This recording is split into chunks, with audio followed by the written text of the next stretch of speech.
پێ خۆشحاڵ بووم بە پرۆگرامێکی نوێی بیرتە بۆ مۆمیانی ماڵەکانتان. یەک هەفتە چەند کاتژمێرە؟ 2 حوتی 14 4 حوتی 28 و 14 668. ئەی پێتان سەیر نییە ئاوا دوو گروپن جیاوازە لە تەمەنە؟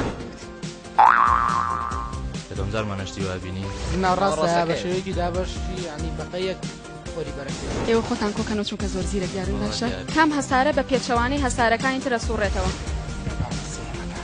دووەمیشەوە دیتریان سێرم ئەڵێ سەرما سوڕی خوێنی مرۆڤ چی لێ دەکات؟ سستیەکە چالاکێژە وڵایە چون بۆ ئیدارە دەمێ باوکمی لێ بوو دەمێ دایکمی لێ بوو دەمێ براکەم ترەوە عایلی خۆمانە بوو. کام لەمانە زیاتر ئاو هەڵ ئەمژێت خوری یان لۆکال؟ وەڵامی ئاخیر لا کەڕەتی لا بیر کار یاری بەڕاستی زیرەکەن زۆر زۆر ئافەرم. بڵنگی هەردی وڵات ئەی هەڤاڵی پێشمەرگە